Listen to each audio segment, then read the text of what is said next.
So good evening, everyone. We're just going to wait a few more minutes for other people to come in.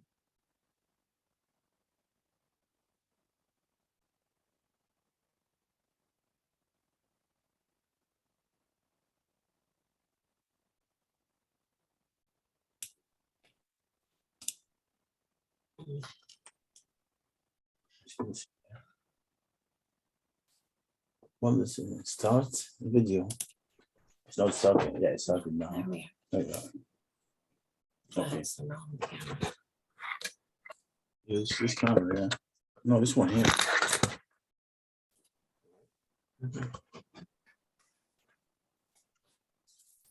Has it more light? Maybe, yeah.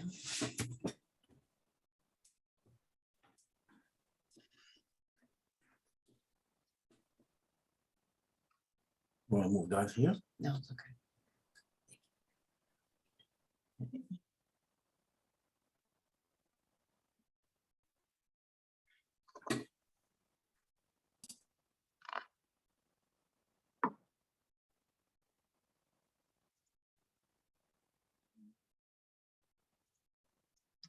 We're just going to wait maybe another minute, let a chance for people to log in, and then we'll get started.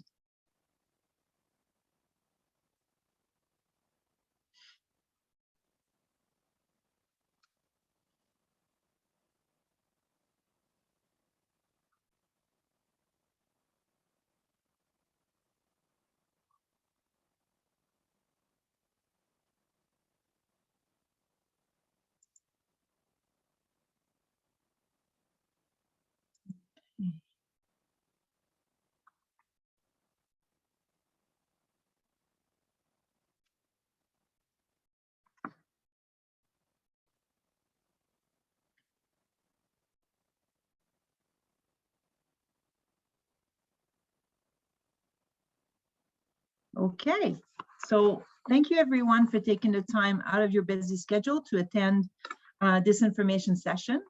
I'm MJ Merritt, the Director of Economic Growth and Community Development Services, and I'm responsible for the Utilities, Engineering and Environment, Planning and Building divisions. Our typical practice is to host information sessions like these before changes take place. By doing so, we can ensure that we are sharing project information along with the nature of changes while receiving feedbacks and comments from residents that are impacted. This enables us to better support residents during and after these projects. So before we start tonight's presentation, I wanted to once again sincerely apologize for not having held this information session before the changes took place. There is no reason for this other than this very important step in the process was not completed. I can tell you that our very small staff of dedicated and professional staff is not taking this lightly. So to get started, I would like to introduce our team this evening. So we have Dan Hendry, who will be the MC and help us with the Q&A section of the presentation.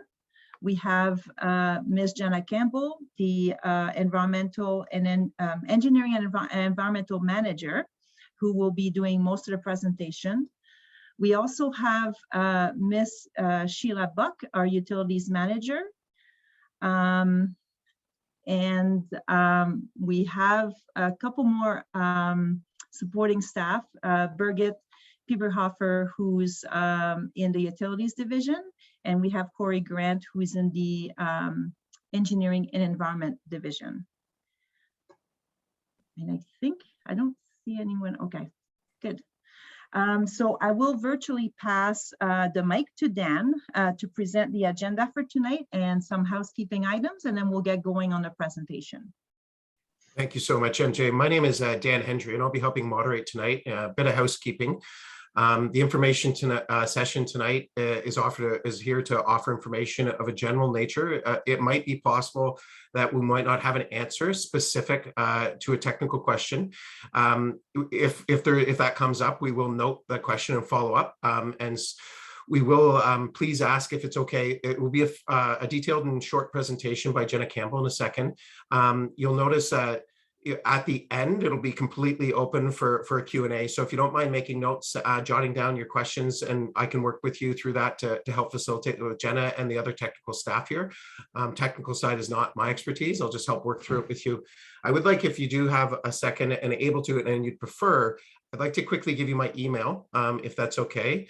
It's D as in Dan Hendry, Hendry, kind of like a dry hen, but Hendry, D Hendry at Loyalist, LOYALIST.ca. And that's if, again, if you don't feel comfortable, maybe turning on your camera and asking a question, you can email me and I'll help facilitate that.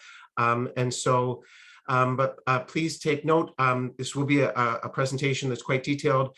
Again, dhendry@loyalist.ca. Email me through it if there are questions you want me to read aloud.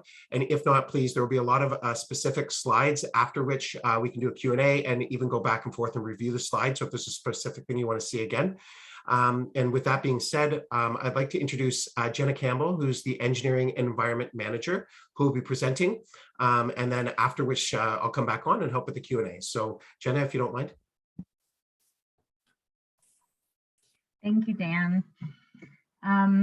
Okay, so this evening we're going to go through a bit of background, some of the questions that we've heard asked, and try to give you answers to those, and look through a review that our engineering consultant did following the connection changes that were made, and then we'll have an opportunity, as Dan noted, for any questions at that point. So prior to this spring, the east end of Bath was connected to the high pressure water main between the water treatment plant and the water tower. This change that was made earlier this spring to the water distribution system servicing the east end of Bath has been planned for many years, but was always to occur in conjunction with the development servicing. The connection point to the local main became available with the construction of the servicing extension along the new Windermere right-of-way north of Main Street and the connection between Gildersleeve and Purdy. Acceptable water distribution system pressure ranges are dictated by the Ministry of Environment, Conservation and Parks under the design guidelines for drinking water systems. And these changes are part of our ongoing effort to reduce water loss in the water distribution system. And we realized that this information was not communicated in a timely manner before the changes. And further to MJ's comments at the beginning of the presentation, we do apologize for this miscommunication. So some of the questions that we've heard, was the distribution pressure reduced to accommodate new development? So the answer to this is no. The pressure at the east end of Bath, so Sir John Johnson Drive, Purdy Road, and Prune Crescent, has been higher than the recommended pressure for many years. The township planned to reconfigure the water main network in the area to remedy the high pressure conditions. And this has been planned in conjunction with the development work and was done this way to take advantage of the economies of scale by partnering with the developer's contractor to complete this work. I just want to note that it is a township initiative and not something caused by the development. So recommended water pressures. So the normal operating pressure in the distribution system recommended by the Ministry of Environment, Conservation and Parks is 50 to 70 pounds per square inch, which is the equivalent of 275 kilopascals to 485 kilopascals. I'm primarily going to speak during this presentation in terms of PSI, which is, I know it's an imperial measurement. However, I think it speaks to the most people. The distribution system should be designed to maintain a minimum pressure of 20 psi at ground level. And we need to ensure that there's adequate pressure in the water main always to ensure outward force at all times, as lower pressure can provide potential for backflow and entry of non-potable water, such as groundwater, into the potable water distribution pipelines. The minimum water pressure recommended for private buildings, according to the Ontario Building Code, at entry to the building is 29 psi. Anything below that is too low. and the maximum pressure should not exceed 80 psi. This is a bit of a depiction to illustrate what I just said. So on the left side of the red line, so from the property line in is considered plumbing, so it's covered by the Ontario Building Code, and on the right side of this line, so on the municipal side, is the city responsibility, or sorry, the township's responsibility. Sorry, we borrowed this depiction, and that's considered the water distribution system. So you can see the measured pressures in various parts of the water distribution system on this map. The red numbers in the east end were the values before the changes were made.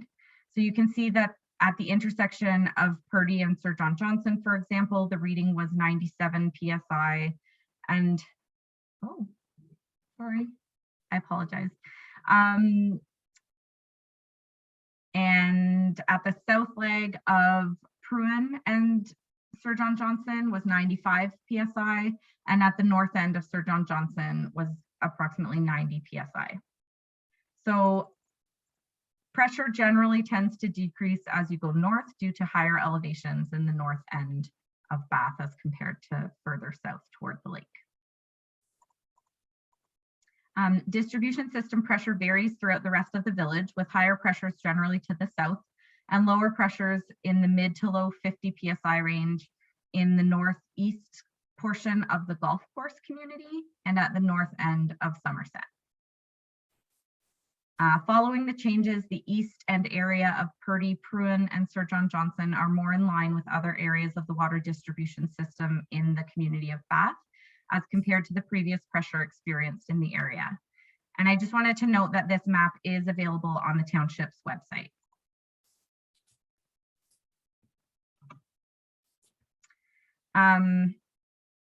So just to summarize from the map, the pressure is dependent on the elevation difference between the building relative to the height of water in the water tower and the location of the water main. Some fluctuations in pressure will occur on a regular basis as the level in the water tower rises and lowers through its cycle. And utility staff have been checking pressures following the changes to ensure that pressures are within recommended operational range. And just to say that this is I think this is clear, but I just want to make sure that this is a permanent and noticeable pressure reduction in the east end of Bath, but it does bring pressures in line with other areas of the distribution system.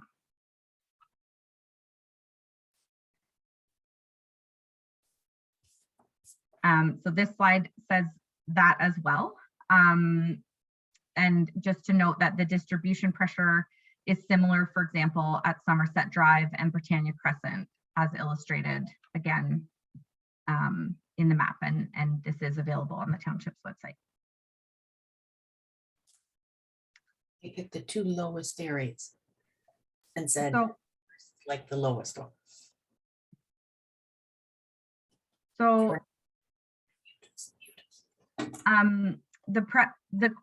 another question that we've received is, will the pressure drop again with the new builds at the northern extension of Windermere?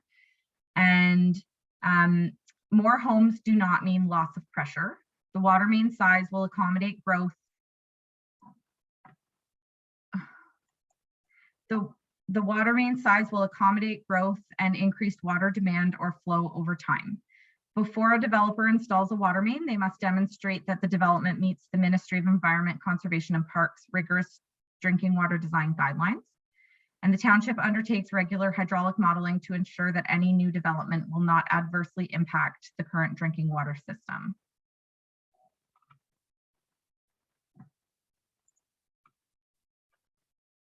Oh, sorry.